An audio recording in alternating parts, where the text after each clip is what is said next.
Hello! Welcome to this video, folks. Now you're probably asking yourselves, what's the purpose of this one, Roy? Well, I'm going to tell you. This time around we're going to be doing a comparison between a Mexican Cerveza brewed using WLP 940 White Labs Mexican yeast at lager temperatures, folks.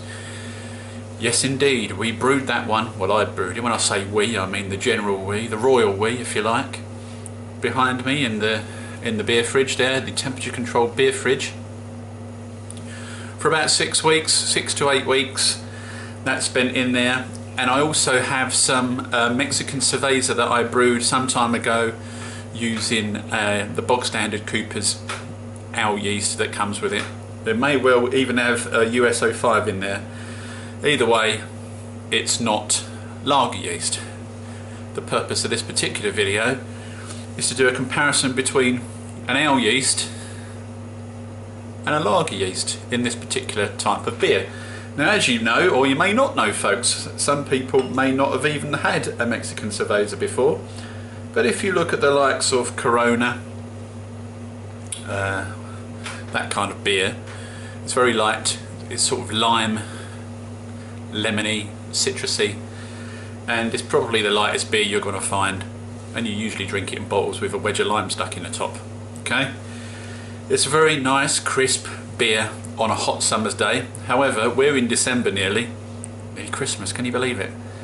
And I thought, I've got this beer lying around, I may as well get this comparison video done because I've been promising it to you folks for a while. So here in my left hand I've got a Mexican Cerveza in a plastic cup, so that's how I know it's not the lagered one. This one is the one I brewed using the ale yeast, normal room temperature, 24 degrees, something like that. Very fizzy. In fact, I found a couple of bottles that I had to chuck because they were over-carbed, sadly. But however, this one seems to be fine. And here in my glass I've got a Mexican Cerveza brewed using a lager yeast. Now, the eagle-eyed amongst you would spot straight away that this one is a lot clearer than this one. Now, I'm going to hold them up to the camera.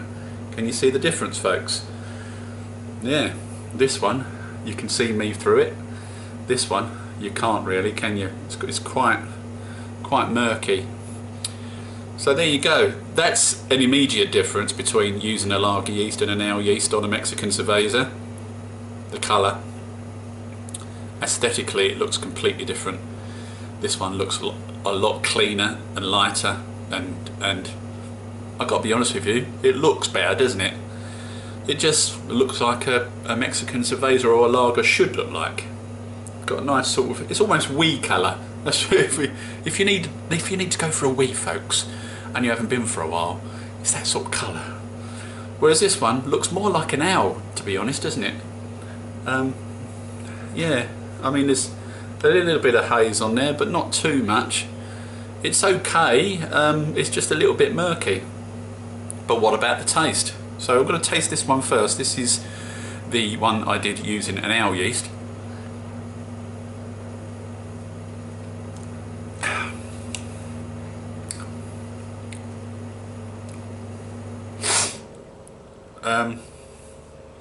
Not much going on in there really.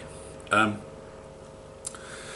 all honesty, I think I can taste a bit of yeast in there. And that may well be because this batch I overcarbed and the yeast is a bit active in there still, and when you go to open the bottles they're a little bit busy. However, this particular bottle I opened was fine, or it seemed fine, so I don't know, but it does taste, there's no smell on them because you don't usually get a smell. It tastes very yeasty, and when I say yeasty I mean stale yeast. You know, if you do a brew and you leave it for a long period of time and you go back to it, sometimes you get that sort of stale yeast smell in there. I wouldn't say it's off, but it doesn't instill me with confidence. I would say if you brewed a Mexican Cerveza for the first time using an ale yeast and you ended up with something like this, you're going to be disappointed.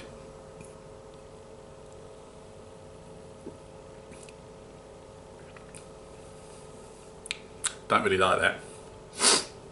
It's too, it's just got something in there. Doesn't taste right. I mean, it's not off, but it doesn't taste like a Mexican Cerveza, to be brutal. Let's try this one then. This one looks a lot better, doesn't it?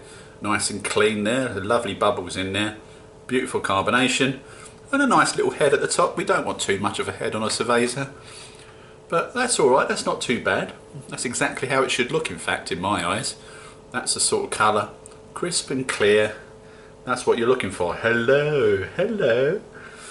Give it a taste.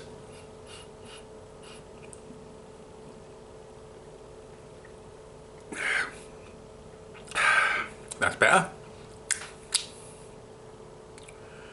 Now, a little bit of lime in there would make some difference, but as it is, it's a perfectly good lager, to be honest with you.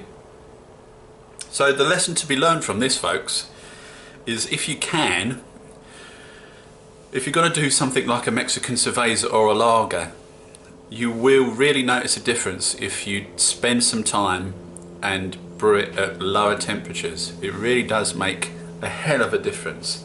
I mean, you know, look, the evidence is there. They're both the same. They're both Cooper's Mexican Cervezas, both exactly the same, okay? The evidence is there. This is an ale, that's a lager. Really do take the time, if you can, to brew them at lower temperatures. Some people would say they're not really worth the effort because they don't really taste of very much. There's hardly any hops in there, of course. It's just sort of citrusy, very, very, very, very light citrus flavour in there, and that's why you chuck a little wedge of lime in there just to give it a little bit of flavour. But as it is, it's perfectly fine, you know. I can't say I'm disappointed with the lager one.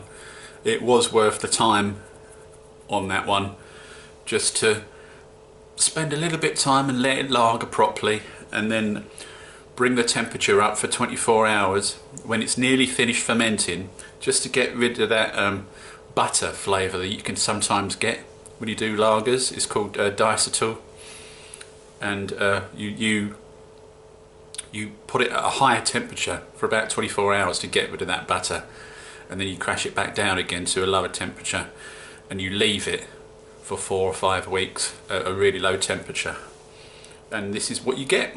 It's perfectly fine. I'm not disappointed with that at all. A really nice summer drink. As we're in winter, I probably won't be having too many of these. It's fairly light. It's probably about 4%, 4.5 maybe at a push, but you know, for what it is, I can't find any fault with that at all. Very smooth, in fact. Very smooth and citrusy. Yeah, lemon. I can taste lemon in there and a hint of lime. Would I do it again? Well, I've got a Cerveza kit left. I've got one, so I will be using that one at some point in the next 18 months or so, and I will be lagering it. I'm definitely not going to be throwing an ale yeast in there, that's for damn sure, because the difference is phenomenal between the two. I mean, you can just forget it. Forget doing lagers at our temperatures. Please learn a lesson from me, folks. I can honestly say, with my hand on my heart, the difference is just huge difference between the two of these. This one doesn't taste right to me. It's not off, but it doesn't taste like a Mexican Cerveza. This is spot on. This tastes like Corona, really. It's very Corona-like, in fact. Yeah, I'm really pleased with that. It looks like a lager beer, and it tastes like a lager beer. So what more do you want? So that's it, folks. Hope you enjoyed the comparison, and hopefully you can learn something from it. You know, if you're just getting started doing brews and you're really into lagers, perhaps you don't really like ales too much. That's how I started out, really, just doing lagers. You can get a phenomenal amount of difference between using different types of yeast and brewing lagers at lager temperatures. So I really do recommend you save your monies up and you get yourself a temperature controller. The STC 1000 is what I've got sitting on the top of the fridge over there, you get yourself a fridge-like container of some sort, so you can control the temperatures, keep the temperatures cold with the fridge, and you put a little heat bar element in there, and that brings the temperature up, so it goes like that and it keeps it at a stable temperature. It really is worth doing because the difference is just phenomenal. It really is phenomenal. Those old Mexican cervezas I will be throwing away, folks. I don't think I'm going to be drinking them, in all honesty. When I can get it as good as this, they're not really worth the effort. Nah, I don't think I'm going to be keeping that, which is good because it leaves me some room in the shed to put other beers, doesn't it? So thank you for watching this, folks. I'll see you on the next one. Ta-da!